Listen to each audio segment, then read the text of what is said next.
Now the pre-seen material or our industry or our company is about a company which is selling refurbished computers, peripherals, and consumables. It's a very good business for what I should say, for removing the global warming, for removing the e-wastage. Because nowadays, if I will talk about mobile phone, it's no more a luxury item, it's a necessity item. India में जो 150 160 करोड़ का आबादी है, because actual तो सब पता नहीं है ना, ज्यादा ही होना चाहिए मेरे ख्याल से। उसमें से हम लोग ऐसा बोलते हैं कि 70 से 80 करोड़ के पास मोबाइल फोन है। और उसमें से कितने लोग अभी एट फेस्टिव सीजन अपना मोबाइल फोन चेंज कर रहे होंगे? यू कांट, डेटा मिल जाएगा रिसर्च करने से। लेकिन जो पुराना मोबाइल फोन है वो फेंक दिया गया, उसको डिस्ट्रॉय कर दिया गया, वट, वो वेस्टेज बहुत हैवी है। Similarly computer, laptop, peripherals, printer, cartridge, hard disk, all these things, इन सब चीजों का वेस्टेज पूरा का पूरा वर्ल्ड में as written in the pre seen is greater than 60 million ton, and it is going to touch 80 million ton in 2030, just 4 5 सालों में, which is going to increase the landfill, bad effect on the health, on the food item and everything, जो कि सभी जगह global. So this is a very good business in terms of sustainability, in terms of global warming, in terms of recycling, in terms of reducing the wastage and all that. It's a very good business. But then it's a very challenging business because किसी का भी पुराना mobile phone, laptop, computer, कोई भी चीज है, उसमें उसका डेटा डाला हुआ है। आजकल हम लोग के मोबाइल फोन पे, लैपटॉप पे, कंप्यूटर पे कितने सारे सीक्रेट डेटा रहते हैं। आईडी है, पासवर्ड है, बैंक डिटेल है, ऐसी चीजें हैं जो दूसरे के हाथ में नहीं पड़नी चाहिए। इतने सारे डिजिटल फ्रॉड होते रहते हैं। तो आज अगर पुराना कोई भी गैजेट है, पुराना कोई भी सिस्टम है, टीवी भी आजकल सब स्मार्ट टीवी होता है, उसमें भी सारा, बहुत सारा लोग तो टीवी यूज करके भी पेमेंट वगैरह करता होएगा। करना नहीं चाहिए। मेरा ये बोलने का मतलब है कि अगर इन चीजों का जो पुराना वर्जन है वो अगर यूज करते हैं और उससे डेटा अगर प्रॉपरली डिलीट नहीं हुआ पुराने यूजर का, उसको कैसे ना कैसे वापस से ले लिया गया, it is very very, I mean to say risky, कि आपका डेटा जो कि सीक्रेट है, जो दूसरे के पास नहीं जाना चाहिए, आपने अपना कंप्यूटर, लैपटॉप, मोबाइल फोन किसी गरीब आदमी को दे दिया, किसी को दान कर दिया, चैरिटी कर दिया, कहीं भी मान लीजिए कोई दुकानदार को बेच दिया, at a lower price exchange कर लिया, तो इन दैट केस प्रॉब्लम क्या हो रही? उससे अगर वो डेटा डिलीट नहीं हुआ और वो डेटा न्यू यूजर के पास चला गया, और न्यू यूजर एथिकल आदमी नहीं है, खराब है, वो उस डेटा को यूज करके अनएथिकल काम कर रहा है, जो कि आपके लिए बहुत प्रॉब्लमेटिक है, गड़बड़ हो रहा है, मतलब बिजनेस इज वेरी चैलेंजिंग। पुरानी चीज में से डेटा को डिलीट करके, बिकॉज हम लोग ऐसा मानते हैं जिंदगी में डिलीट कभी कुछ होता नहीं। आपने राज सोमानी का जो वीडियोस वगैरह आता है देखते हैं, हु सी, हाँ, I watch boss. He watches. या सर उसमें एक लेडी आई थी, मेरे को नाम भूल गया, तो वो बोलती है सर डिलीट तो जीवन में कुछ होता ही नहीं है कभी।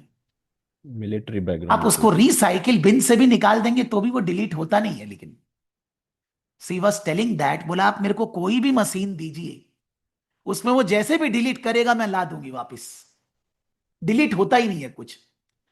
आई am saying just in advice, I am to say just my experience, कि मान लो मेरा ये कंप्यूटर है और इसमें मेरा कोई डेटा है जो थोड़ा पर्सनल था, जो मेरे को मान लीजिए यूज नहीं करना है, या कुछ मान लीजिए कुछ हिसाब उसाब है जो मेरे को नहीं दिखाना है, हम उसको डिलीट कर दिया।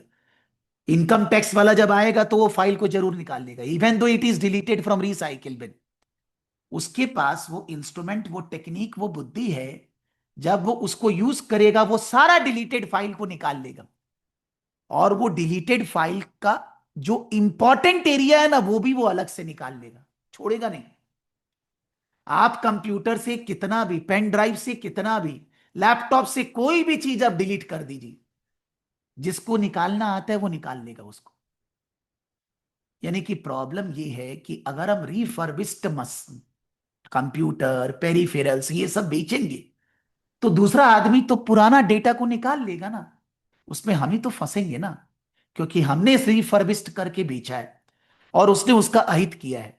That means our responsibility is also there, that the refurbishment is not properly done. It's a good business in terms of global warming, recycling, reducing the e-wastage and all that, sustainable, दुनिया को sustainable बनाना है। But it's a bad business in terms of data secrecy, because कोई भी तरह का gadget है, पुराना data को उससे डिलीट मारना बहुत मुश्किल काम है। गाड़ी का कंपनी पुराना गाड़ी लेकर दूसरा गाड़ी देता है और एक्सचेंज बोनस आपको मिलता है। गाड़ी के अंदर वो लोग पुराना इंजन को पूरा नया खड़ा करता है एकदम, उसका किलोमीटर को हटाता है, सब कुछ। मैं नहीं बोल रहा कि वहां पर भी जीरो कर सकता है, लेकिन वहां कोई ऐसा डेटा नहीं है, सीक्रेट डेटा, जो दूसरे आदमी को मिल जाए। लेकिन computer, laptop, camera, mobile phone और ये सब चीजें जो है, इन सब में डेटा जो चला गया, उसको निकाले बगैर किसी भी जगह उसको दूसरा जगह यूज करना इज नॉट एडवाइजेबल। जब मैं रिसर्च किया तो मेरे को एक ही वर्ड सब जगह लिखा हुआ मिला, ब्लैंको ब्लैंको ब्लैंको ब्लैंको। कोई ने यूज किया है, कभी सुना है ब्लैंको के बारे में? ब्लैंको, मेरा नोट्स पढ़ने के पहले, what I said with all of you. हाँ, नो। वो लिखा हुआ है सर, चैट जीपीटी लिख कर दिया, हम तो थोड़ा सा 2 लाइन 2 मिनट और रिसर्च किए कि ब्लैंको क्या होता है। तो वो एक टाइप का सॉफ्टवेयर है, एक सिस्टम है, जिससे पुराना मशीन का डेटा को एकदम परमानेंटली डिलीट किया जा सकता है। उसमें भी लिख रहा है अगर ज्यादा रिसर्च करेंगे, रिट्रीव तो फिर भी हो सकता है, लेकिन एक मोटा मोटी वो रिट्रीव नहीं हो, उस तरह से डिलीट किया जा सकता है। तो रिफर्बिशिंग करने के लिए आपको ब्लैंक को यूज करना होगा फ्रॉम कंप्यूटर्स वगैरह से, डेटा को, पुराना डेटा को डिलीट करने के लिए। ये एक चैलेंज है जिसको रीसेट को मैनेज करना है more and more, because if you want to remain in this business, this is a challenging area. But then all other areas are very good. There are many who need to have computer, laptop for research, for doing job, for homework, for study purpose। यानी कि दुनिया में, not only in India, even more in developing country like India, बहुत demand है, बहुत जरूरी है। And it's a social service, एक सोशल कॉज है जिसके लिए आप काम कर रहे हैं। आप बिजनेस कर रहे हैं, पैसा कमा रहे हैं, लेकिन आप लोगों का भला कर रहे हैं। और कोई भी काम जिसमें आप लोगों का भला कर रहे हैं, उसमें आपको गवर्नमेंट का सपोर्ट, लो इंटरेस्ट रेट पे मनी, आपको गवर्नमेंट के साथ लाइसेंस, ये सब सब कुछ फटाफट मिलेगा। मतलब in any country if you want to do this type of business, then it's a very acceptable business in any world. But you need to be ethical and you need to have that sound knowledge of the skills, technology, कि आप पुराना data को किसी और गलत आदमी के हाथ में न जाने दें। दूसरा, दिस इंडस्ट्री आप पुराना सामान, पुराना computer peripherals and all that खरीद कर you are selling to other customers. पुराना सामान मिलेगा कहां से? Either the users, you and me, like मेरा कंप्यूटर यूज हो गया, नया मार्केट में आ गया, मेरे को इसको चेंज करना है, वन थिंग। लेकिन हम इस कंपनी को जाके कैसे पकड़ेंगे? पकड़ सकते हैं, जैसे ईबे वगैरह है, पुराना सेल किया, सेल कर सकते। लेकिन मान लीजिए मेरे को बेटर पैसा चाहिए, ईबे में तो कस्टमर टू का C2C को रिलेट करता है वो लोग। कंपनी तो require this type of old computer, laptop and all that many. तो उनको तो कोई सप्लायर से कनेक्ट करना होएगा ना। तो जो कंपनी लोग कंप्यूटर लैपटॉप बनाती है, उन कंपनी के पास कनेक्ट किए, उनका जब भी कोई चीज पुराना वगैरह हो गया, नहीं बिका, इन्वेंट्री में रखा हुआ है, नया टेक्नो, वो सब ले लिए। या there are big big corporates who are wanting to change their computer, school, college, university, वो सब भी कहीं पर भी जहां पर बिग बिग कंप्यूटर लैपटॉप वगैरह रिसर्च कोई ऑर्गेनाइजेशन है, नासा है, कोई भी है मान लीजिए, जहां से हम लोग वो कंप्यूटर को एक्वायर करेंगे regularly, because if there is no refurbishing raw material, what we will refurbish, हम करेंगे क्या? ये रीफर्बिशमेंट वैसे regularly this resources are there, because हर समय विंडोज 11 के बाद 12, अभी आज कंप्यूटर चालू किया उसके पहले बोल रहा था विंडो 12 अपडेट करना होगा इतना तारीख तक, अभी करना है कि रिमाइंड मी लेटर, वो थोड़ा दिन बाद अपने आप ही ले लेगा विंडो 12। अभी एक बार मैंने नहीं किया, विंडो 11 से 12 लगा, अब विंडो 11 से 12 इस कंप्यूटर में मान लीजिए हो जा रहा है, but there are some old versions जिसमें विंडो 11 से 12 होएगा ही नहीं। So why anybody will be buying a window 11 computer when the window 12 is running? Operating system Microsoft का या एप्पल का कोई भी चीज है, सब तो धीरे धीरे चेंज हो, and the change are something which are not going to stop, they are going to be forever. I am not talking about a particular software class का रिकॉर्डिंग, वो सब तो डेली चेंज होता है app वगैरह, वो तो बात छोड़ दीजिए। आई am talking about operating system है या विंडोज है, ये सब है, इसमें भी चेंजेस बहुत फास्ट है, based on the advancement in AI, technology, app, this that, coding, सभी चीजें बहुत जल्दी जल्दी चेंज कर रही हैं।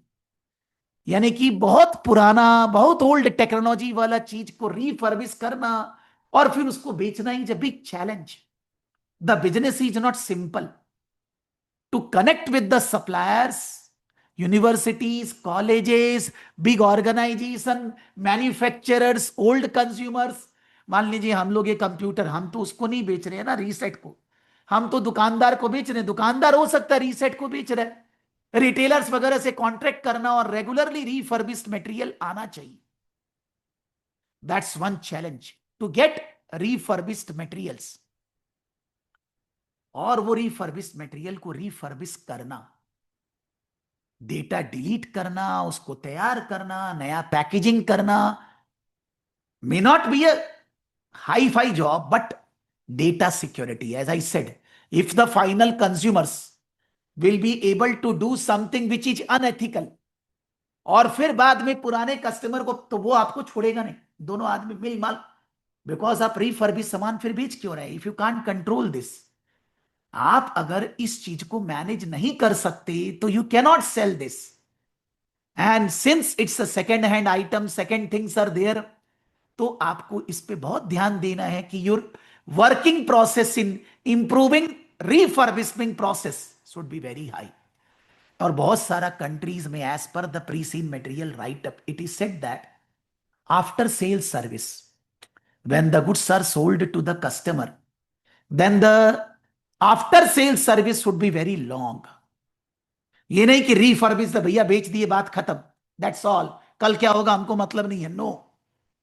Many of the governments in the country, maybe in Lambland, the way they mentioned the country, वहां पर भी ये सब रूल आ जाएगा कि रीफर्बिश होगा तो भी आपको 2-3 साल तक सर्विस देना होएगा। या मान लीजिए गवर्नमेंट का रूल नहीं भी है, why you will buy a refurbishing thing? Two reasons, one, it is cheaper, but the second, it should be effective. If it is cheaper but it is not effective, you are not going to by.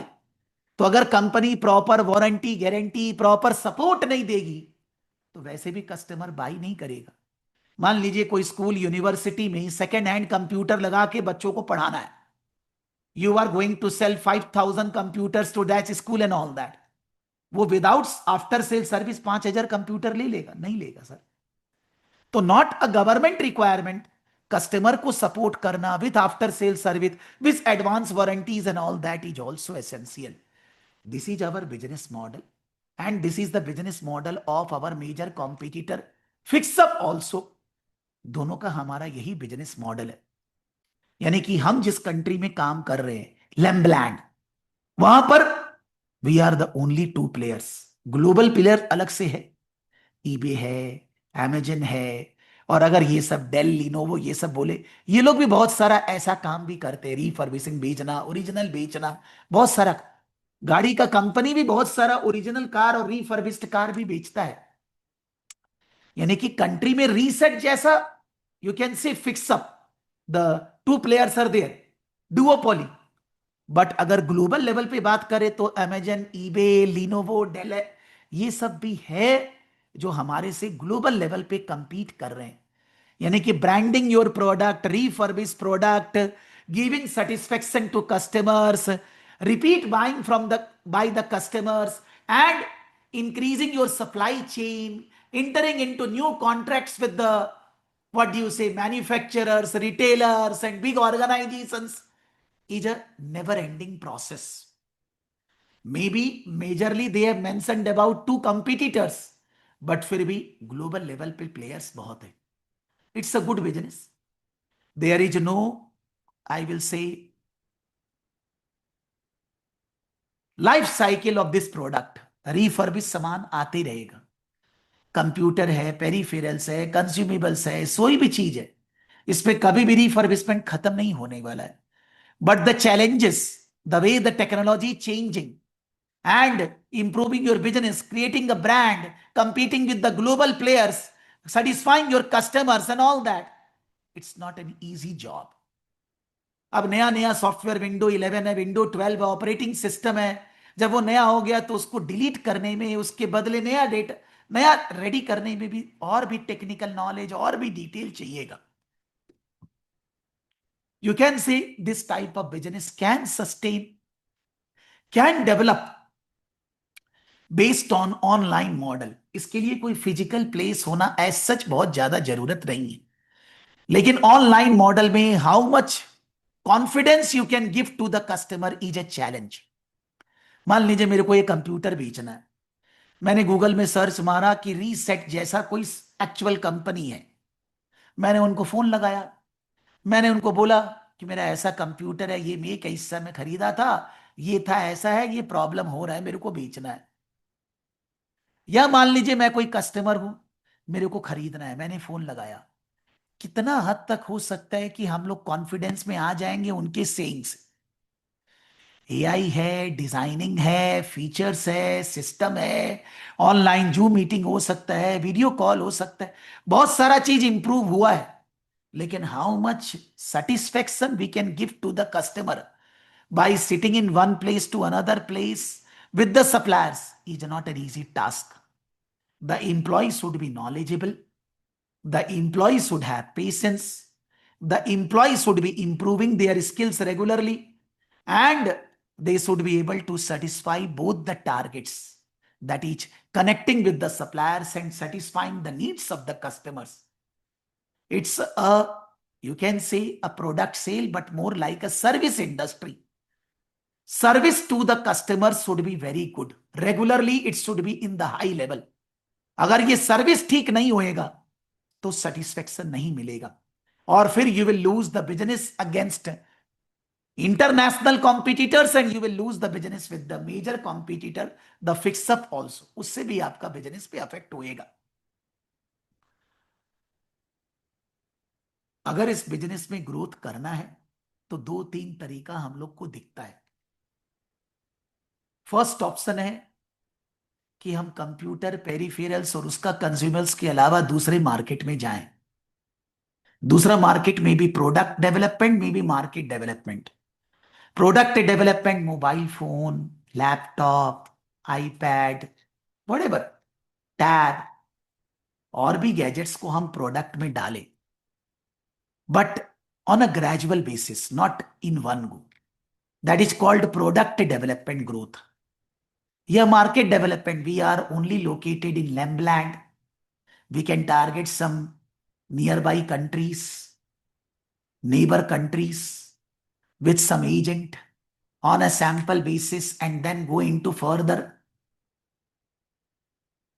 Or we can think of, maybe because everything cannot be refurbished. सब चीज को refurbished नहीं किया जा सकता. So maybe we can go into something that proper disposal waste.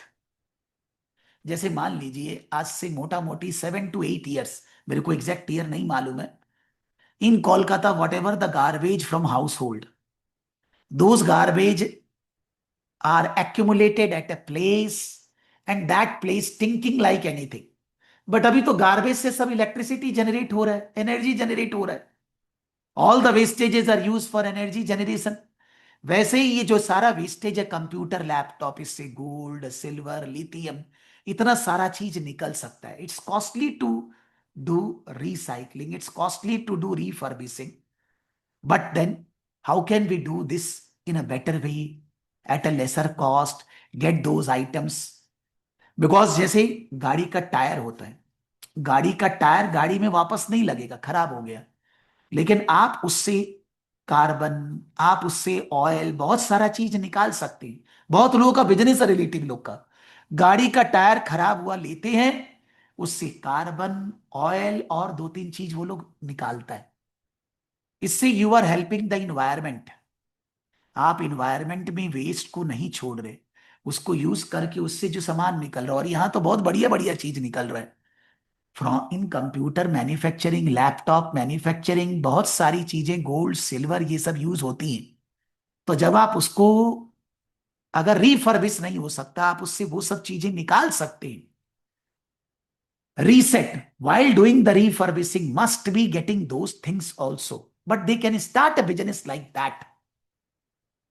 Whether they should be doing that or not, I am not saying, but what are the areas or opportunities for growth? And the growth areas are, we don't know how they are selling their refurbished product only as upfront sale price, or they are offering some leasing contract, some hire purchase sale to big organization, big college, universities, research institute, जहां पर हम बोले भैया तुम महीना महीना पैसा दे देना, ईयरली पैसा दे देना, से क्वार्टरली पैसा दे देना। We can go into grow our business in these areas. Every area has a challenge, funding challenge, cash flow challenges. Our new area, we have not done the business, going into a new country, then the regulatory challenges. Challenges are there, but there is no pain, no gain. We need to do a pros cons analysis along all those opportunities or growth opportunities which we are going to get. In this business, the critical areas and the success measurement areas are, whether for reset, whether for fix up, or whether for the industry.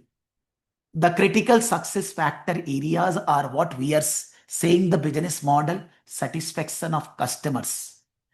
The customers should not be affected, the supplier, the seller should not be affected by the data breach, data secrecy.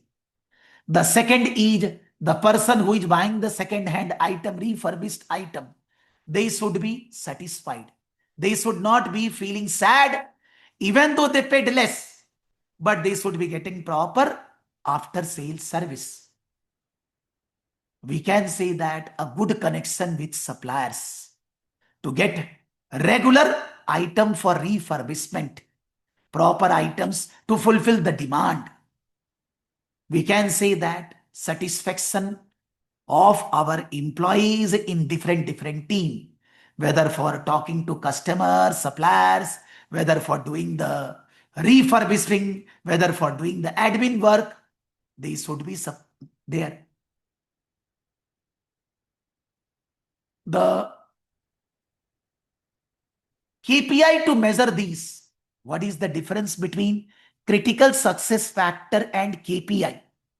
Critical success factor are the areas, but in that area, whether you are good or bad, whether you are performing well in that area, need to be measured by specific measurement values or specific measurement guidelines. Suppose we are talking about customer, repeat buying by the customer. We have supplied lab computer in a school, university, but after 3-4 years when they change, they have not come again to us. Targeted fix up, that means customer service is not good. Percentage of repeat buying, percentage of complaint resolved. We can say that number of training hours for employees, the new technology training course for the employees. When you say KPI, it is not critical success areas, it is specific measurable areas. How many wastage we have reduced in the environment. How much e-wastage we have reduced in the environment. Because Dell, Lenovo, Apple, these companies are always publicizing in the market that by doing the work, how the Google is saying green. They are proving that what we have done. Similarly, the companies should be for these critical success areas, giving the specific measurement areas, specific measurable things, that these are the important areas which we are showing in our financials, in our notes to accounts, in our report, that we have achieved this. In our quarterly report, in our regular meeting, we should be showing those data that we have improved a lot in the critical success areas. We have a target. They are saying in the pre-scene, the directors are regularly meeting 2 times in a year for sustainability matters. There are some persons responsible in the organization for managing the sustainability issues. So that need to be known to the public, to the general world, because whatever you are doing, जो दिखता है वो बिकता है. So you need to be showing your achievements by accurate performance measures, by KPI to the whole world. For that, either you are bringing some reports on regular intervals, maybe yearly basis along with the financial report. You are publishing sustainability report also in the financials one area or something or other, so that your brand, goodwill, image, your connect, your business model, your growth story, as we are already performing better than our competitor, we will be able to perform better. So the critical success factors and key performance indicators should be aligned with our business saying, meetings, with our documents, with our financial statement report. Those should always be there to report to the public. Obviously, we don't know whether this is a listed company or not. Maybe our financial statements are not given to the general public. It is given to the company law board or the regulatory authorities or our suppliers or some big customers, because they have also the rights. They should come to know about our results, about our brand, about our initiatives, about our outcomes. We have already said that by 2030, we should be carbon neutral. We are already supplying 80% of our product to the customers through e-vehicles. That means with our suppliers also, we are interested in sustainability, in global warming, in CO2 emission, under reduction, everything we are doing. But that should be known to the public and should a target and should be continuously improving. As far as financials are concerned, our financials are better than our competitor in terms of revenue, in terms of gross profit margin, operating profit margin, net profit margin. Major areas, we are performing better than our competitors. The financials are showing better result. But then they are not far greater. अगर हम लोग financials में थोड़ा और, मैंने financials analysis अभी पूरा करके नहीं दिया आप लोगों को.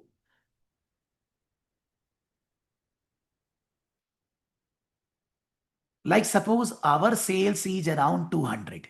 If we take average around 200 and our gross profit is around 55. 200 में 55 is coming around 27.5%. Our operating profit is around 25. 200 में 25 is around 12.5%. And our net profit is around 20, maybe 21. So 200 के ऊपर 21 is around 10% approx. 27.5%, 12.5%, 10, 11%. I am saying approximate calculation. Acha, 1 second. If we go with the balance sheet on total assets 51, our sale is 200, 4 times. Okay? Our sale is 4 times. I am talking on the basis of total assets. Acha, last one thing more. The share capital retained earning is 27. Long-term funds, sorry, that is share capital and long-term bonds, 8. 27 plus 8, 35 is our long-term funds, debt plus equity. And on that we are earning 28.4. 28.4 we are earning operating income on an investment of 35. 35 में 28 is around 80%. Return on capital employed is 80%. And if I will say return on equity, 23.8 is our earnings and the shareholder money is 27.1, around 90, 85, 90%. Our return on equity 85, 90%. Our return on capital employed 80%. Our gross profit 27.5%. Our operating profit 12.5, net profit around 10-11%. ठीक है? If we go with the competitor, then the average sale is around 180. On 180, the income is 45. 45 by 180 is 25%, which is less than 27.5%. Operating income approximately 19. So 180, 19 say around 10%, ours was 12.5. And this is say around 16. So 180 में 16 is around 9%. So all these ratios are lower than us. If we go with 49 is the investment and 180, 4 times will be greater than 180. So this is less than 4, ours is around 4. The asset turnover, our 4 times, they have less than 4. Return on equity, and this is 25, we are earning 25 equity money and we are earning 16, 17. 70%. Ours was 85, 90%. And total capital employed 35. On 35, the operating income is 20. So 20 divided by 35. 20 divided by 35 is coming around 60%. There is not a single ratio on the outset which is coming better than ours. कोई भी चीज हमारे competitor का हमारे से बढ़िया नहीं. Neither the asset utilization, neither the turnover part, neither the cost control part, profit margins, neither the return for the investors, for the shareholders, for the long term funds. सब जगह हमारा रिटर्न, हमारा ratios उनसे बढ़िया है. So there is no question that we are a better company in the country as compared to fix up. Just एक ही बात मेरे को ऐसा समझ में आता है, there is no big differences. The differences are very, very less. So if suppose fix up perform anything better than us, या हम लोग थोड़ा सा भी नीचे गए, then it's not that much difference. एक बात और, on 16.9, 15.4, around 90% dividend is given. कौन दे रहा है ये? This is fix up, our competitor, 90% dividend. Whatever earning, 90% given to shareholders. और इधर on 23, 22, this is also around 90 से भी ज्यादा. So both the companies are giving good amount of dividend to shareholders. They have a good track record of giving dividend. That means अगर business में पैसा लगाना है, so retained earning is not the source for reinvestment. Either we need to go for new issue of shares or we need to go for debt. But दूसरा पैसा लगाना कहाँ है? या तो कोई नया प्रोडक्ट या कोई नई मार्केट में जाए, कैपिटल एक्सपेंडिचर करें तब. Otherwise maybe the business is more contract basis. यहां से कंप्यूटर आया, यहां बनाए, उसको बेचे. It's a credit based business. Just that we can get confirmation on this. एक बार एक दो रेशियो आप लोग को निकालना पड़ेगा कैलकुलेटर में, चेष्टा करिएगा please. The inventory is 15.2 and the cost of goods sold is 146. 146 each for 365 days. 15.2 each for how many days? Around 36 days, 38 days maybe. Because 14.6 होता तो 36 days हो जाता, 10%. So you can say that 36, 37, 38 days करीब आएगा. We are keeping inventory of 38 days.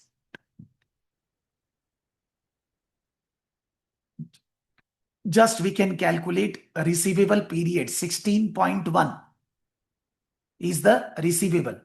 And total sale during the year 203. 203 each for 365 days. 16.7 for how many days?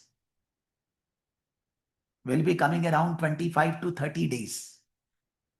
So receivable is 25 to 30 days. Payables are around, inventory is around 37, 38 days. Rolling is very fast. यहां से आया, दिए, बेचे, पैसा आ गया. This is that way the business is running. We can get surety here that in the fix-up also this is happening in the same order. In the fix-up, cost of sale 138.4 and the inventory 15.2. 15.2 is the inventory, 138.4 each for 365 days. So 15.2 how many days? Slightly will be coming greater than them, but बहुत ज्यादा कुछ नहीं आएगा. 187 is the sale and the receivable is 15.2. So 187 में 15.2.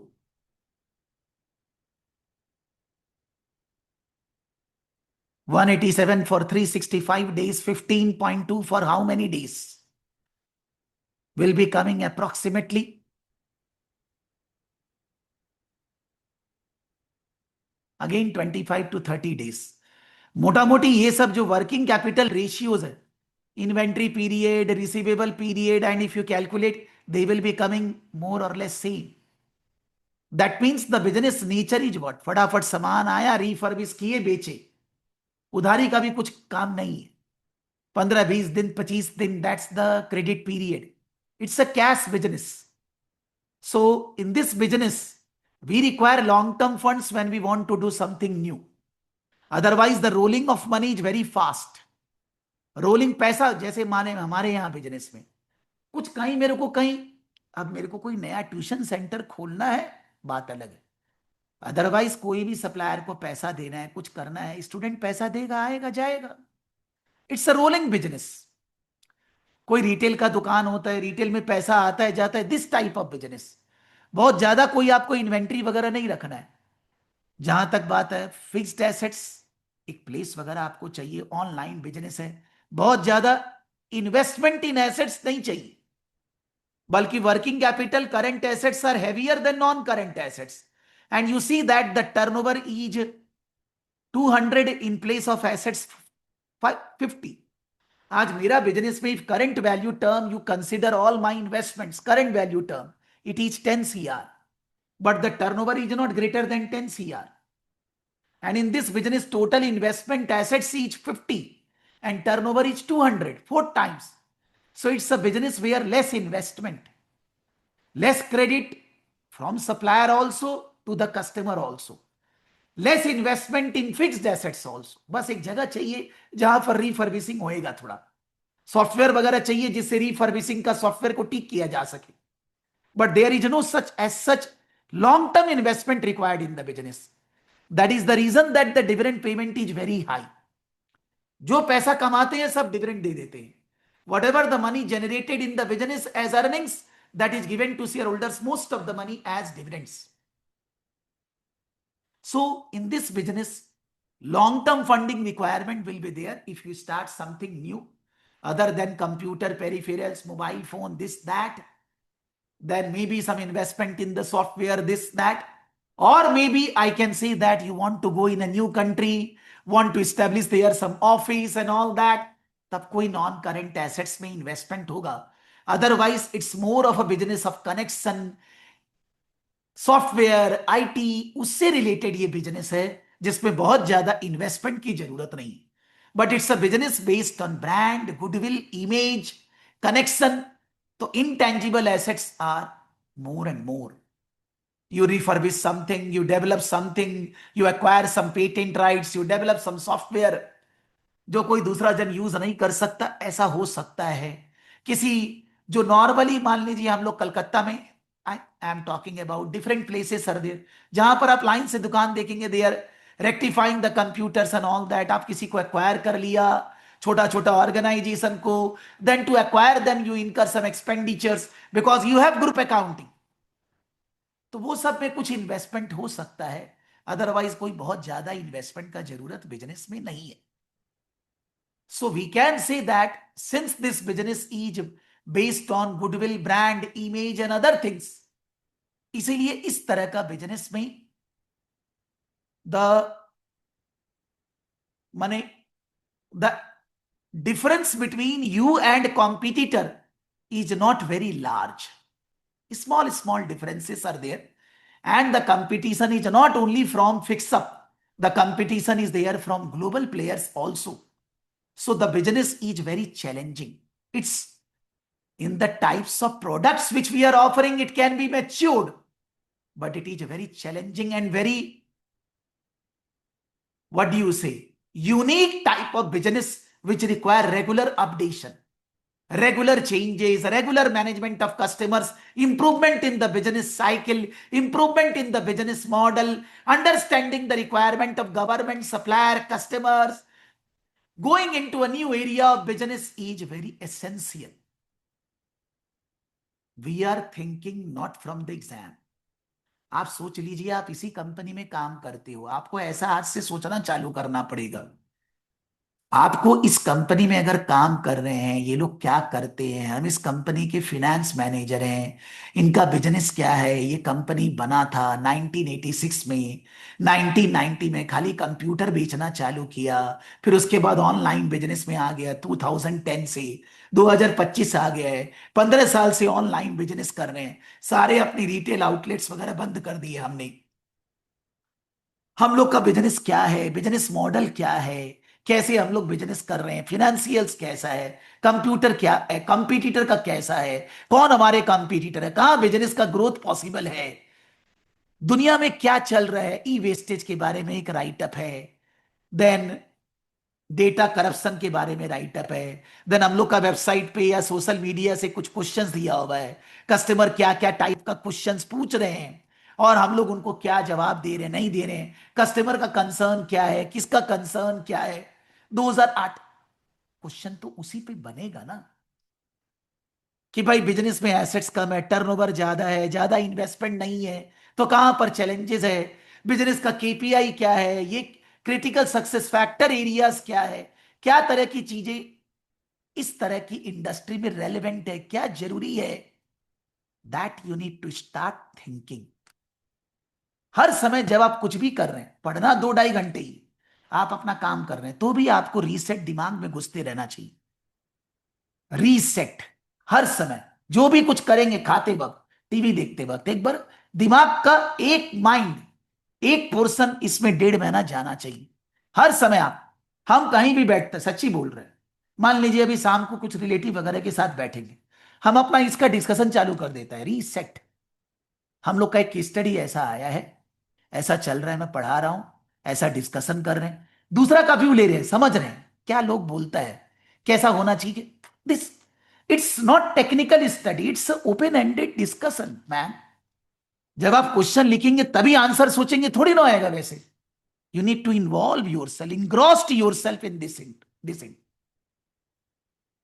अगर हम लोग इस पूरा केस स्टडी को अपना सिलेबस से कोरिलेट करें, suppose the syllabus F2 area, accounting area, मेरे को ऐसा लगता है F2 में ब्रांडिंग, गुडविल, इनटेंजिबल एसेट्स अभी क्लास में पढ़ा नहीं है, 1 महीना में सब पढ़ चुके होंगे, बाई 25 अक्टूबर सब पढ़ाई हो जाएगा, तो वो सबसे रिलेटेड क्वेश्चन बनता है। ठीक है, प्लांट एंड इक्विपमेंट वैसे भी ज्यादा नहीं है, इंपॉर्टेंट नहीं है, I started non current assets, उसमें property, plant and equipment basic knowledge आपको हो चुका है, काफी है, लेकिन इससे क्वेश्चन नहीं बनता है, मेरे को ऐसा लगता है। क्वेश्चन बन सकता है कि सिंस यहां पर रेवेन्यू रिसीवेबल ज्यादा नहीं है, बिजनेस को ग्रो करना है, लीज वगैरह में जा सकते हैं। लीजिंग का accounting which is also related to non current assets में ही पढ़ाऊंगा, उससे रिलेटेड क्वेश्चन बनता है। और ग्रुप अकाउंटिंग से तो क्वेश्चन हर ही बार आता है मोटा मोटी, कि आप एक कंपनी, किसी छोटी कंपनी को एक्वायर कर रहे हैं, आप गुडविल कैसे कैलकुलेट करोगे, आप कैसे उसको कंबाइन करोगे, ग्रुप कैसे बनाओगे, कोई चीज का एडजस्टमेंट कैसा होएगा, group accounting. And as far as funding is concern, debt equity में बहुत ज्यादा डिफरेंस नहीं, equity is very heavy than debt, दोनों कंपनी में ही। तो बहुत ज्यादा कोई क्वेश्चन नहीं है। हाँ, जबरदस्ती का उनको थोड़ा जोश में आना है तो दे कैन सी दैट कि हम लोग कोई नया which is capital budgeting not accounting, कि कोई नया प्रोजेक्ट में कॉस्ट ऑफ कैपिटल या फंड कहां से लेना चाहिए, which is also F2 part which I don't teach in Tuesday Saturday class, आप ही लोग को बताता हूं वो मैं, कि cost of capital which is part A, core area A, core area A में capital budgeting cost of capital is included, which is your F2 area.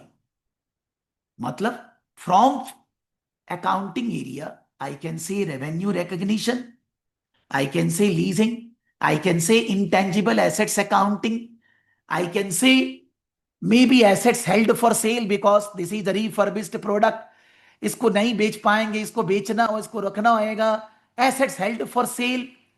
दो क्लास बाद ही बात करने वाले next week, assets held for sale. और maybe I can say lease accounting and group accounting. अगर P2 से बात करें, P2 मतलब management accounting, costing. Your syllabus content are pricing, modern management accounting, performance evaluation, financial evaluation, NPV, IRR, that is your syllabus content. तो obviously syllabus content के अंदर पहला वाला फिनेंशियल एरिया, कोई प्रोजेक्ट कर रहे हैं, करना चाहिए कि नहीं, इतना पैसा लगेगा, इतना आएगा, ये हम लोग करना चाहिए कि नहीं, एनपीवी, आईआरआर, पे बैक, डिस्काउंटेड पे बैक, उन सब का एडवांटेज डिसएडवांटेज, उससे रिलेटेड कुछ दे सकते हैं, देना ही पड़ेगा। या परफॉर्मेंस इवैल्यूएशन, केपीआई, या बैलेंस स्कोर कार्ड, कोई और किस तरह से परफॉर्मेंस इवैल्यूएशन किया जाए for our different department divisions with other organisation, our performance appraisal. और you can say modern management accounting techniques में TQM, टोटल क्वालिटी मैनेजमेंटल, या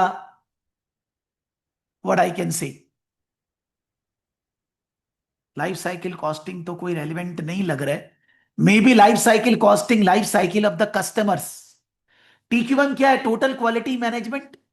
it's not just making the good product, top to bottom, वॉर्म टू टॉम, शुरू से लेकर end तक everywhere quality. And since it's a product sale, but more than a product, it's a after sale service. कोई भी कस्टमर, आप उसको कंप्यूटर पेरिफेरल्स बेचे हैं और वो कस्टमर सेटिस्फाइड नहीं है, वो दूसरा किसी को बोलेगा? नहीं बोलेगा। आपको उसको बार बार सर्विस देना पड़ेगा, सेकेंड हैंड है तो भी, नहीं तो मत करिए सेकेंड हैंड काम। तो total quality management. And you can say that pricing of our products, how we should do the pricing, whether it's a cost based pricing, whether it's a target based pricing, customer को क्या दाम में बेचना है, minus the profit we required, then balance would be our cost, ये cost आएगा कि नहीं, which type of pricing strategy will be better. As far as transfer pricing, nothing is given, there is no different department divisions. यहां से may be they want to create extra, कि भैया हम लोग का सेल्स डिपार्टमेंट अलग है और मैन्युफैक्चरिंग रिफर्बिशमेंट डिपार्टमेंट अलग है, टू मेक इट सेपरेट, वो वहां से ट्रांसफर प्राइस पे होएगा। What is the advantage disadvantage of that, whether it is not required according to me, but you cannot write like this, not required. You need to give pros and cons, then you can say one thing. If we correlate with the E2 area, we are having 350 staff, their training, motivation, their incentive scheme, their employment and all that. Then you can say project management, because E2 involve project management, big chunk area in E2.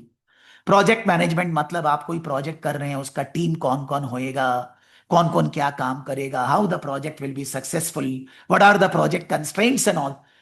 आप बोलेंगे sir मैंने project कभी पढ़ा नहीं। Sir अगर आप E2 पढ़ने बैठेंगे तो भी कुछ होगा नहीं उससे। आपको जब कोई क्वेश्चन प्रोजेक्ट रिलेटेड दिया जाएगा, आप उसके ऊपर थोड़ा रिसर्च करेंगे। आप उस क्वेश्चन के बेसिस पे गूगल में डालेंगे, चैट जीपीटी में डालेंगे, कोई वीडियो देखेंगे, रिसर्च करेंगे। 1-1.5 घंटा आपको बात समझ में आ जाएगी, और उसके बाद अपने आप से आंसर लिखेंगे।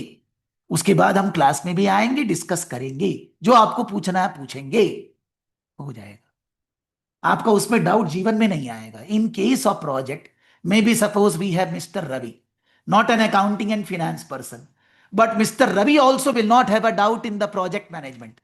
He will have a doubt in the accounting area, or maybe some very technical finance area, maybe that much technicality not required, but फिर भी मैं एक बात कर रहा हूं,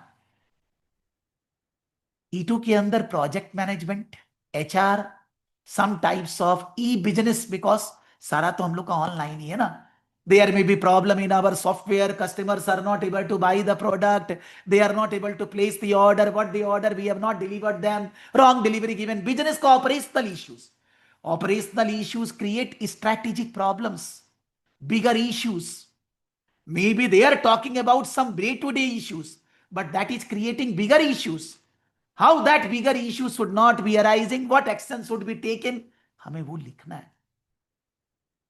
मतलब areas are related with E2, P2, F2, all three. I'm not questioning.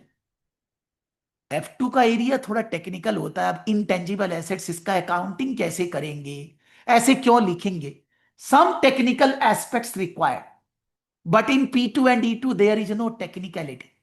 P2 और E2 का टेक्निकलिटी से कोई मतलब नहीं, इट इज ओपन एंडेड। अभी आपको डर लग सकता है, लगना भी चाहिए, सर मैंने तो E2 P2 कभी पढ़ा नहीं है, 10 साल से पढ़ाई कर रहा हूं, ये वो। सर अगर कोई E2 P2 F2 पढ़ के भी आया, कि स्टडी तो 2020 के पहले भी होता था। All these FLP route and all that started in 21-22। सब तो पहले E2 P2 F2 पढ़ के केस स्टडी एग्जाम देता था पहले। They are not allowed to give strategy case study और management case study in one go, allowed नहीं था। वर्स टू वर्स क्या था पहले से route, first you give management case study for CA, and then you give E3 P3 F3 exam, and then you give a strategic case study. That was the shortest route earlier. उससे short कुछ नहीं था। ये तो अभी 2021-22 से चालू हुआ है, when they are saying E2 P2 F2 E3 P3 F3 no exams। उस समय भी स्टूडेंट जब आते थे, केस स्टडी का एग्जाम देते थे, कुछ काम नहीं आता था E2 P2 F2 technical stuff. May B they are technically better, so they don't need to do so much research to know something. उनका रिसर्च करने का टाइम आपसे हाफ, ठीक है, लेकिन उसके अलावा क्वेश्चन है, उसका आंसर सोचना है, लिखना है, बिल्टअप करना है, वो तो उनको भी टाइम लगता था सर। और अगर कोई पर्सन बहुत ज्यादा ही टेक्निकल, उसको और तकलीफ होती थी, because he is technically good but he is practically very bad ना। He is not able to think, he is not able to give solution for a problem. तो उससे कुछ हो ही नहीं रहा है, उसका टेक्निकल ज्ञान हो कि भी कोई काम नहीं आ रहा है। CIMA Institute consider technicality will not take you anywhere in life. Only your practical knowledge will take you to the next level in life, because everywhere you need to solve practical problems. So they have removed E2 P2 F2 E3 P3 F3 all exams. They said only the case study exam. Practical बनो, practical बनोगे तो आप आगे निकलोगे। ये लोग वो सोचकर बनाए हैं। तो आप E2 P2 F2 का सिलेबस कंटेंट खोलकर टॉपिक वाइज मत रीड करिएगा। May be Sanjay has filled up the assignment in 2 days 10 hours, Satya की फील्ड, हो गया काम खत्म। उस क्वेश्चन को नहीं खोलना है। Based on what I will be giving, you will perform like that, not based on what I mean to say you have already doing in the assignments. So what I mean to say in nutshell, मान लीजिए मैंने एक summary आपको बना कर दिया, अभी मेरे को आपको क्या देना है, एक मेजर इंपॉर्टेंट, थोड़ा सा जो मैं रेशियो वर्बली निकाल रहा था, वो रेशियो निकाल कर मेरे को आपको देना है। Because in writing the answers the ratio should be use directly, no calculation. कि आप लॉजिक दे रहे हैं कि हम ये क्यों बोल रहे हैं, with the help of figures. So you need to remember the ratios in exam. Then I can say that the areas, the way I am saying, what type of areas they are going to test based on this precinct, a broader view from E2, from P2 और से core area A B C D E, क्या क्या तरह का questions वो लोग पूछने वाले हैं, No guarantee, but mota moti, we need to prepare all those areas. And we need to start preparing for each area one by one. Core area A, B, C, D, E, one by one. Core area A, 1 week, 2 week, 3 week, 4 week, 5 week. 5 weeks, 5 core areas. So that our syllabus will be in control. और 5 week का story same है. Sunday पढ़ेंगे या तो Sunday class के बाद या Monday सुबह तक आपके पास क्वेश्चन पहुंच जाएगा. आप 2 दिन रिसर्च करेंगे, प्रीसीन पढ़ेंगे, वो तो हरदम ही पढ़ना है, और उसके बेसिस पे 2 दिन 3 दिन में आंसर लिखेंगे फ्राइडे तक. सैटरडे को थोड़ा रिव्यू करेंगे, मॉडल आंसर देखेंगे, संडे को उसके ऊपर 360 डिग्री डिस्कशन होगा. फिर वापस से नेक्स्ट वीक चालू हो जाएंगे. जब 2-3 वीक बीत जाएगा, एक बार कोर एरिया ए और बी को रिवाइज भी कर लीजिएगा बीच में, when you get some extra time, so that by 25th around you are finished with all the 5 areas. And then last 15 days mock papers, 3 to 4 mock papers, so that we are well prepared for the exam. That's according to me for today the basic understanding of the pre-scene, their business model, what they are doing, what industry they belong, some basic financial analysis, what are the other newspaper articles that they have given. We get a feel of this pre-scene. Along with that, whatever I have already given in write-up, usko 2 bar 3 bar, because I have said in the voice message what?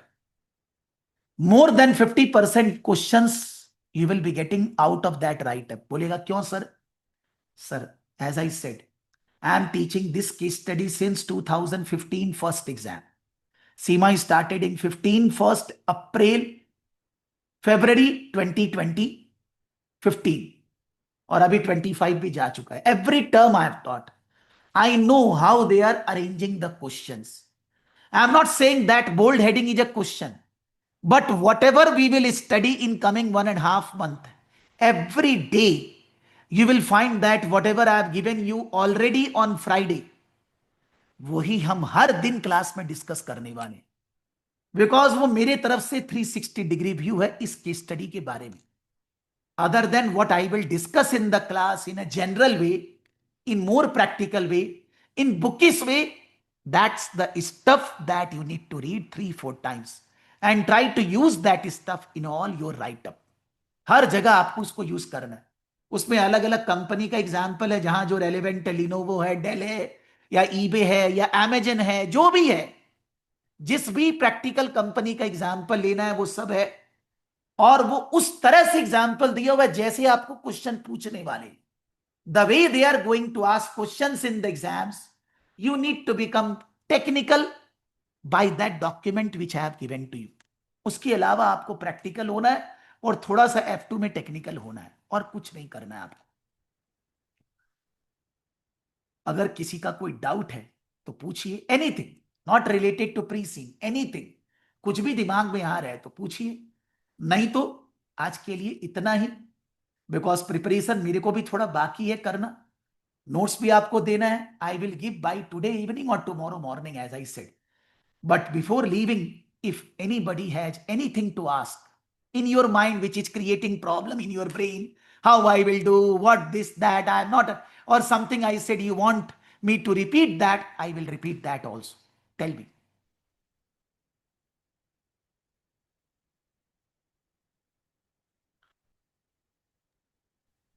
Sir, is this a software-based exam? I mean, do I need to install any software in my desktop, or will it be a web link which I need to click? You were talking about recording classes.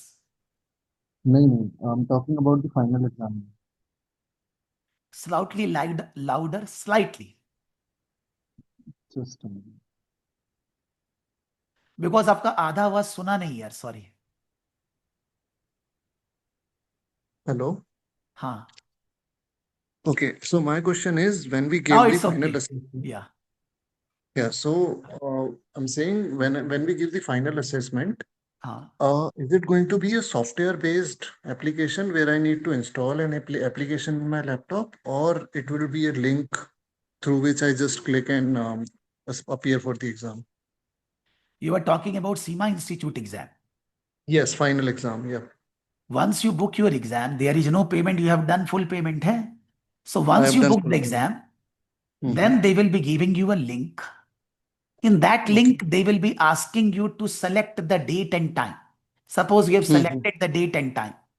Then they will Correct. be giving you a link. That link will help you to test your machine if you are giving exam from home. मान लीजिए मेरे को इस computer से देना है, तो मेरे को वो जो Okay. लिंक देंगे ना, उस कंप्यूटर पे रन करना पड़ेगा. रन क्यों करना अच्छा. है? कि suppose when I will be giving exam, I can share my screen with anybody else, not allowed.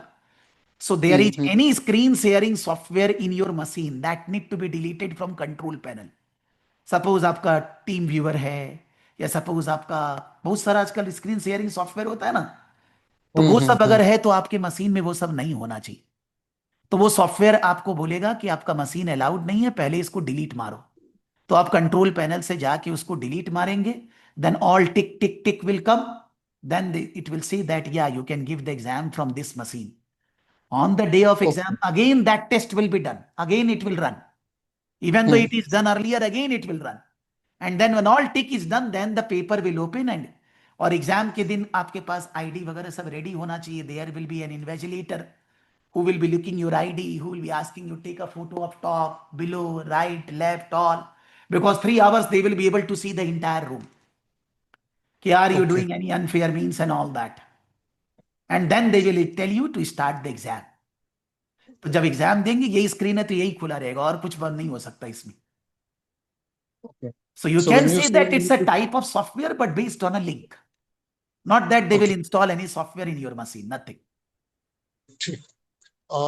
When you say you need to show your ID, so हाँ. do I will there be any ID proof which they'll be issuing Government to us? approved ID proof, sir.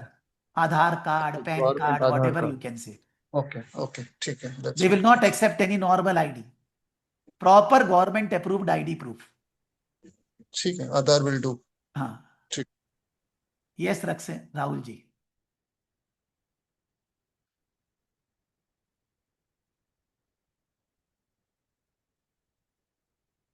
No voice.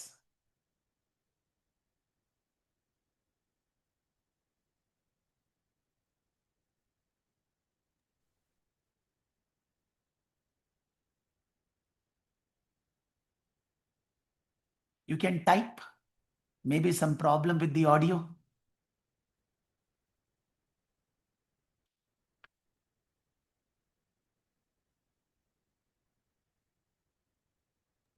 Okay. And I have another one. Yes. Just one thing. हाँ. Let's suppose I'm appearing from my home itself, hmm. right? And suddenly the light goes off. So हाँ. laptop will still work, but light goes off, and that's why the Wi-Fi also gets disconnected, हाँ. right? हाँ. So in that case, I'll be disconnected from the Yes. site, and हाँ. now I will not be getting the opportunity to connect it with my mobile because mobile is not allowed. नहीं, mobile they are saying that you keep the mobile not reachable, थोड़ा दूर रखिए. तो by Okay. Chance आपको phone अगर आएगा, Hmm. Institute phone करेगा ना, तो आप कनेक्ट कर पाए ना. बिकॉज लाइट नहीं है Okay. तो वो लोग कनेक्ट कैसे करेंगे? Okay. But in that case, if it gets disconnected, the हाँ. Wi-Fi get disconnected, I हाँ. can create a hotspot from my mobile and can नहीं, restart. हॉटस्पॉट नहीं कनेक्ट कर सकते. वो लोग आपसे कनेक्ट करेंगे.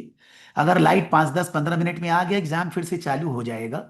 नहीं आई तो वो लोग बोलेंगे Hmm. आपका एग्जाम आज कैंसिल हो गया है, गया. नेक्स्ट दिन आपका Okay. एग्जाम फिर से होएगा. Okay. Next day. Next day मतलब जब उनके पास शेड्यूल आपसे बात करके ही करेंगे. Not next day necessarily. वो लोग बात करके शेड्यूल नया डिजाइन करेंगे, आपका एग्जाम फिर से होएगा. That exam become null and void. Okay. Okay. Any ठीक. Technical problem arises, exam could not. Maybe light wifi सब कुछ है, वहां से सॉफ्टवेयर बंद हो गया, खुल ही नहीं रहा है, Hmm. आप नहीं टाइप कर पा रहे, टाइप कर रहे ले रहा नहीं, तो एग्जाम कैंसिल हो जाता है और फिर बाद में फिर से होता है. ठीक है. ठीक. पैसे नहीं चार्ज करेंगे आपसे कुछ यार. ये नहीं बोलेंगे आप फेल हो गए. Till the time your exam is not complete, you are not declared fail pass, your exam is not done. They will allow you to sit for the exam again without any tension. Just that आपको Okay. उनको mail वगैरह करना पड़ेगा कि जैसे ही जब आप book करेंगे तो वहां पर लिखा हुआ आएगा कि आपको प्रॉब्लम होएगी at the time of exam, you mail here you connect here, तो आप वहां पर कनेक्ट कर लीजिएगा जरूर से। या मान लीजिए आप अंकित को ही मेल कर दीजिएगा, अंकित से सभी लोग रजिस्टर किए ना कि I give the exam but it couldn't complete, और सीसी हम लोग कर दीजिएगा, हम लोग आपको हेल्प करवा देंगे, टेंशन नहीं। लेकिन उस दिन ओके। वाला एग्जाम गया सर, वो दूसरा दिन होगा आप एग्जाम। सो इवन अगर just to avoid that risk, हाँ, इंस्टेड ऑफ कनेक्टिंग वाईफाई, मैं अगर सीधा ही हॉटस्पॉट से कनेक्ट कर दूं तो वो अलाउड ही नहीं है, यूर नहीं सेइंग? अलाउड है सर, नहीं अलाउड है। ठीक है। आपका मोबाइल से कनेक्ट करके आप एग्जाम का सॉफ्टवेयर को, वैसे वो बीच में ही बंद हो जाएगा सर, उतना उसका अच्छा। बैंडविड्थ नहीं है, हॉटस्पॉट का बैंडविड्थ बहुत लो होता है। हम्म। तो इसीलिए वो लोग वाईफाई या डायरेक्ट वायर लाइन वैसा ही बोलते हैं। You can't switch browser sir, आप कुछ नहीं चेंज कर सकते, बस वही स्क्रीन एक बार खुला पूरा 3 घंटा वही रहेगा। You are not allowed to do any of these things sir. ठीक है। Because it's, you can see not, जैसे ये मेरा खुला है, एक बात आप समझिए, now this is one screen, the you need to be there on this screen only for 3 hours, nothing else sir, not allowed sir. वो अपने आप जिस ब्राउजर पे खुलेगा वहीं पर खुला रहेगा सर, वो आप उसको मिनिमाइज नहीं कर सकते सर, वो रूल है। ओके। सर मैंने बुक कर दिया एग्जाम 12th के लिए। अच्छा ही 12th किया डेट सर। आया है मेरा। हाँ, या अच्छा ही पियर्सन किया। सेंटर में, इफ या you book the exam in time then you are more, what I should say, जोश, जोश को क्या बोले यार, you are more optimistic, you are more positive in your studies and all that. Early booking makes the student more serious, क्योंकि आपके पास विकल्प आपने बंद ही कर दिया ना, कि एग्जाम नहीं दे तो ये क्वेश्चन ही नहीं है जिंदगी में, बात ही खत्म। अच्छा नहीं, किया। पिछला एक क्लास नहीं हुआ ना सर, हाँ बीच में जो ये था, हाँ। तो फुल वीक कंप्लीट हुआ ऐसा लगा ही नहीं, बहुत बोर हो गया। नहीं नहीं, सॉरी, वो एक्चुअली क्या था कि कल सुबह जब मैं उठा था तो मेरी 7 o'clock क्लास थी। नहीं, ऐसे जनरली अभी जो हाँ हाँ, टेंडेंसी चल समझ रहा रहा है हूँ ना सर, लास्ट तो 1 मंथ 6:40 से, पे मैं उठा। 6-7 लेकिन क्लासेस मेरे को हुए लगा थे कि ना। आज मेरे से क्लास लिया नहीं जाएगा, क्योंकि मैं ऑलरेडी 2 बार वॉशरूम जा चुका था। रात को फीवर था, वॉशरूम नहीं हुआ था, लेकिन सुबह वॉशरूम चालू हो गया और आधा आधा 1 घंटा जा चुका था मैं। तो फिर इन दैट केस में बोला ये वाला क्लास कैंसिल करते हैं, देखते हैं आगे का, तो मैंने 7 और 11 दोनों का कैंसिल कर दिया आप लोग। लेकिन फिर बाद में 3 बजे वाला भी मैं ले नहीं पाया, मैं ठीक हुआ रात को मोटा मोटी 9:30 10 बजे, और सुबह 100% ठीक हो गया सर। वो 3 4 बार वॉशरूम गया, बुखार तो नहीं था, लेकिन वॉशरूम से बहुत माने अनईजी महसूस हो रहा था। Then it's okay, everything fine. Sorry sir. लेकिन सभी नहीं, लोग एग्जाम उसमें फॉर्म बुक कर दीजिए, अच्छा है सर, बेटर है। जी एग्जाम सर। देना ही है हमको, इधर उधर सोचे यार। और हम लोग अगर सोचेंगे कि मान लीजिए दिवाली दुर्गा पूजा ईद है, तो बाद में हैप्पी न्यू ईयर होगा, वैलेंटाइंस डे होगा, सभी तो होगा यार, क्या करेंगे? कुछ ना कुछ तो चलते ही रहेगा यार। You can't be have gala time all 3 months and nothing, no pressure nothing, ऐसा कुछ नहीं होने वाला है सर। जो जब करना है सो करना है। So no point wasting time and waiting for इस दिन मुहूर्त बुक करेंगे ये सब, बस तुरंत तुरंत एग्जाम बुक कर दीजिए sir. Assignment complete, exam booked, much better sir, always. ठीक है। सो हम लोग, एक बात पहले से ही बोल दे रहा हूं, इस ट्यूसडे क्लास नहीं, क्योंकि 2 दिन थोड़ा मैं इधर उधर आऊं, कहीं घूमने नहीं जा रहा हूं बाहर, तब तो बात अलग होती। ट्यूसडे क्लास नहीं है। देखते हैं सीधा सैटरडे लेंगे कि बीच में मैं एक्स्ट्रा टाइम दे पाऊंगा, क्योंकि मेरा इच्छा है कि सैटरडे के पहले एक क्लास अकाउंट्स वाला हो जाए। But I am not giving guarantee, chances बहुत कम है, बिकॉज एक्स्ट्रा एक्स्ट्रा क्लास दूसरे लोगों का बोल दिया है मैंने। एक्चुअली जो कल 7 o'clock क्लास थी, उन लोग का एग्जाम 15 डेज बाद है, CMA US, 20 तारीख को एग्जाम है। तो मैंने एक्स्ट्रा क्लास उनको पहले ही बोल दिया है। सीमा SCS का क्लास कल 3 बजे था, उनका क्लास पिछले वीक भी नहीं हुआ था, लोड शेडिंग हुआ था ना। आपका तो 1.5 hour हुआ, उन लोग का तो हुआ ही नहीं। तो वो लोग बेचारे लोग बहुत दुखी होएगा। तो मैंने उनका एक्स्ट्रा क्लास ऑलरेडी बोल दिया है। लेकिन आपका देखते हैं कब एक्स्ट्रा क्लास करेंगे, नहीं करेंगे तो सीधा सैटरडे क्लास है सर। लेकिन कल सुबह मैं होमवर्क अच्छा से दे दूंगा आपको, या शाम तक, थोड़ी देर बाद। ठीक है, ओके, थैंक यू। शाम को इंडिया पाकिस्तान मैच है सर, कल दे हाँ दो तो ठीक है, मॉर्निंग। होमवर्क बनाने में क्या है यार सर, जी के लिए जी तो जी। कुछ, हमको तो बैटिंग नहीं करना है ना, हमको तो देखना है। श्योर अच्छा, श्योर श्योर। तो मेरे को लगता है वो सबसे बढ़िया टाइम है काम करने का। डन। ग्रेट। इसीलिए मैं चेष्टा करूंगा शाम तक ही, बट बाई चांस नहीं रेडी हुआ तो कल सुबह पहले एकदम गारंटी। जैसे कि आप प्रिपरेशन करते रहे, बोर नहीं लगे हैं। Sure sure. ठीक है। Okay, thank you. All the very best for your Seema journey. Just follow this, everybody will pass, believe me यार, कोई फेल नहीं होएगा, एक एक जन पास होएगा। बस ये जो बात की है हम लोग, ये पूरा फॉलो करना है। इट्स नॉट टेक्निकल स्टडी कि आपको बहुत कुछ याद करना है, ये करना है, it's not that. It's not simple if you don't perform the way it is required, तब ये डिफिकल्ट हो जाएगा। बट ये उतना टाइम कंज्यूमिंग प्रोसेस नहीं है कि आपको पूरा IFRS पढ़ना है, सारे क्वेश्चन सॉल्व करने, बैलेंस शीट बनानी। वहां उन लोगों को बहुत ज्यादा पढ़ना है आप लोगों से। आप उनकी क्लास में आइए, अकाउंटिंग सीखिए, बात खत्म बस। ज्यादा हम लोग को उसमें, हम लोग का काम ये है ज्यादा। लेकिन अकाउंट्स में अगर कुछ नहीं लिख पाएंगे तो मैं उस क्लास में आप लोग को आने बोलता हूं कि उतना डिटेल में तो यहां नहीं बात कर पाएंगे ना यार, इसीलिए। ठीक है। बट सर, मैंने हाँ आपके पहले क्लासेस चेक किए थे ना, ट्राइमर्स के, जो हाँ फर्स्ट, इसके पहले जो सलून रिलेटेड था MCS। हाँ। तो इससे ये थोड़ा सा ऐसे इजी लग रहा है ना? मतलब आपको, आपका क्या है व्यू? मेरे को मतलब लगता है इंडस्ट्री, सैलून ज्यादा इजी था। सलून आप इजी था। सैलून में जाते हैं कई, ये तो नहीं, हम लोग उसमें करते नहीं है ना। उसमें राइटअप बहुत लग रहा था। इसमें थोड़ा सा राइटअप कम रहेगा लगता है। नहीं नहीं, ये ज्यादा डिफिकल्ट है अगर केस स्टडी का मैटर बोलेंगे, so yeah. This is slightly more technical than सैलून वाला। उसमें हम लोग खुद को मालूम है क्या हम लोग कराते हैं सैलून में, गर्ल्स लोग क्या कराती है, क्या होता है, बिजनेस पता है सर यार। यहाँ पर इतना अपने से पहले से पता नहीं है हम लोग को। तो मेरे राइट। को लगता है इंडस्ट्री थोड़ा उससे डिफिकल्ट है, बट फिर भी नॉट सो डिफिकल्ट कि एकदम ऊपर से उड़े, ऐसा नहीं। श्योर। और जैसा भी हो करना तो पड़ेगा सर, आप तो चेंज तो नहीं कर सकते ना इसको, ऑप्शन नहीं राइट। है कि दो प्री से ना कौन सा एग्जाम देना है, ऐसा भी नहीं है। ओके, थैंक यू भाई। Thank you. Study hard, take care and enjoy your holidays also if you are from any part of the world, अगर कुछ चल रहा है तो है। Thank you.